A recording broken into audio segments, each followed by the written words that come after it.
Hi everyone, it's Paul here with the report for the astrology of March 2017.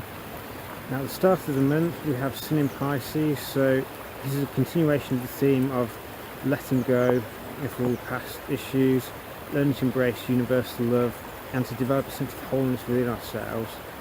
But this is also time for looking at our dreams and figuring out what is it that we want to sow the seeds of at the equinox on March 20th. What are our heart desires? What do we really want to create for ourselves? What are our personal dreams that we want to sow and live our lives by? Pisces is a very good sign for tapping into these dreams. It's all about tapping into the collective unconscious, but also our personal unconscious and subconscious to see what potentials are buried there that have been suppressed for whatever reason. Could be down to conditioning from the past, could be down to limiting beliefs, could just be down to fear of taking action. But this is really time to look at these fears and let go of them, and then see what desires and dreams do we have inside us that we want to create a new way of being with. And because the seeds of all potentials are already within us, it's not like we have to borrow it from elsewhere. They're already inside. We need to tap into them first, then we're going inwards using the energy of Pisces to look deep within ourselves, so that we then know what seeds we intend to have growing when spring rolls around at the equinox and the sun's moving into Aries. Then on March 20th itself, that's when whatever seeds that we've identified that we want to grow over the next year, we then need to make sure that we've put them in solid ground, and we make sure that they've got a chance to sprout and to grow, and see which of the new beginnings that we sowed the seeds of actually start to germinate first, and which ones actually do stand a chance of working out in the long run in terms of sowing the seeds of new beginnings in our lives and becoming new versions of ourselves through learning more about who we are inside and applying it externally. Now that's from March 20th onwards, and that kickstarts a new cycle of growth, because Aries is the first sign of the zodiacs, new beginnings, rebirth of the ego. And by ego we're not talking about anything negative here. Think of it as the vehicle that allows your soul to interact with the world around us, but it's important that we make sure that the soul remains in charge. We don't allow the ego to get a false sense of superiority and allow it to become master. As long as the soul is guiding us, the ego becomes the vessel for allowing us to take action and to pursue the desires that we've identified in Pisces that we now want to create new beginnings with. And that up to that point we have about just under 3 weeks to figure out what seeds we want to plant and what is the long-term vision that those seeds relate to that we want to initiate in our lives, so that we can take more control over who we are, how we live our lives, and we reduce our dependency on the status quo, if we so choose to. Now, along with the theme of letting go of the past, embracing the new, we have a key event which starts on the 3rd of March and continues all the way to 14th of April, and this is Venus retrograde. Now, I'll do another video specifically for Venus retrograde, but the main thing to remember is when Venus is retrograde, what we're doing at some level is assessing our relationships and our values. Now, we all kind of have two sets of values. We've got our innate set, which determines our innate likes and dislikes. We also have the values that we're taught from society as a whole, in terms of how we should treat one another, how we should be towards other people, but also what is deemed acceptable and seen as beautiful. During Venus retrograde, what we often find is that the more organic, innate values may suddenly start acting or showing through our actions, or we may not be consciously aware of it, because more often than not we've been taught to suppress our own innate values, the ones which determine what feels good for us and what feels like it could harm us, in favour of just obeying what is deemed acceptable by the status quo in order to fit in.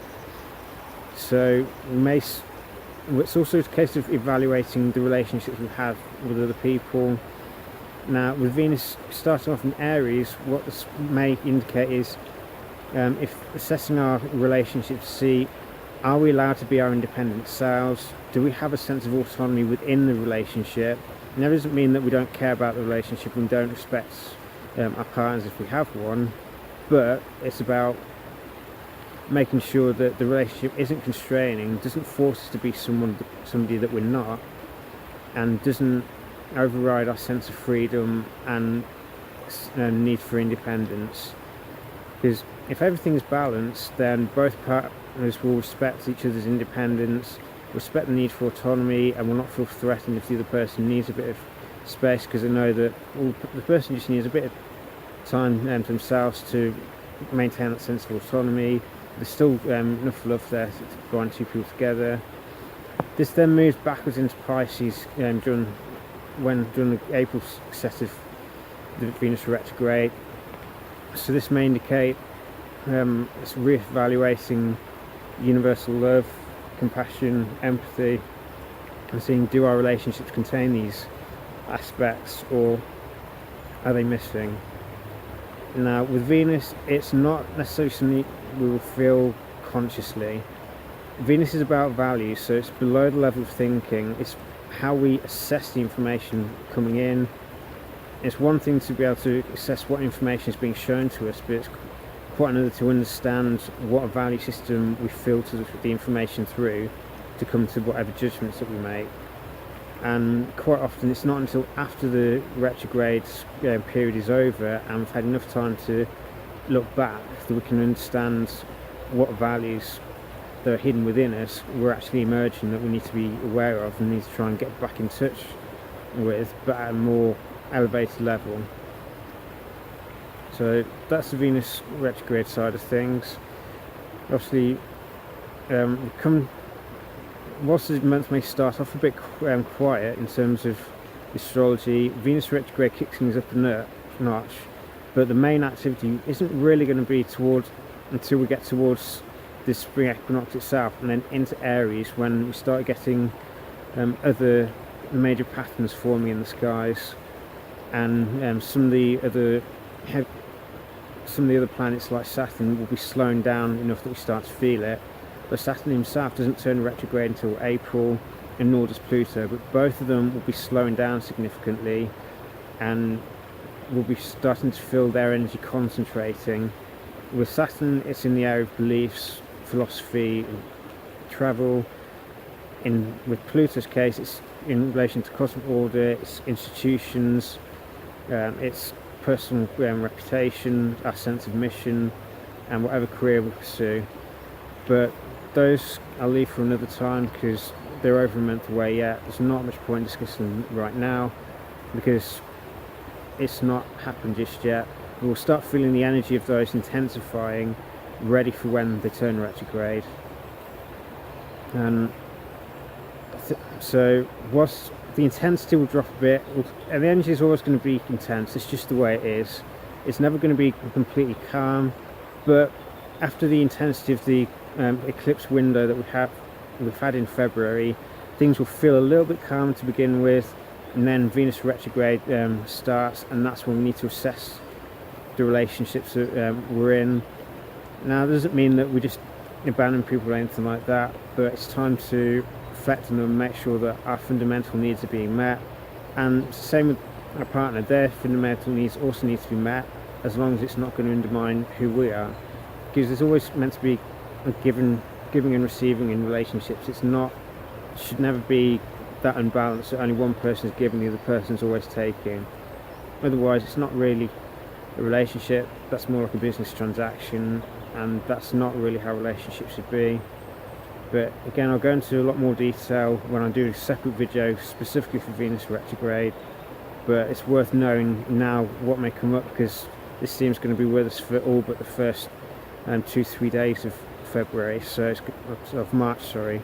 So we need to be aware of it, even if it may be acting a little unconsciously at the time. But I hope it's a useful gauge of what we can expect in March. Obviously there's a lot to bear in mind, and there'll be more information coming out later on, but that hopefully gives a useful guidance of what you can expect, and take advantage of it if you choose to. But again, it doesn't control you. It's entirely up to you whether you harness the energy for your own benefit, or if you just ignore it and just observing it happening around you, because that's the way it works. We all have free will. We're not controlled by the stars, but we do see what's going on around us as a reflection of their lessons. If we know what the lessons are, we can be more conscious in how we engage with the world around us. So that's the report from March. Hope it proves useful. Take care and be blessed.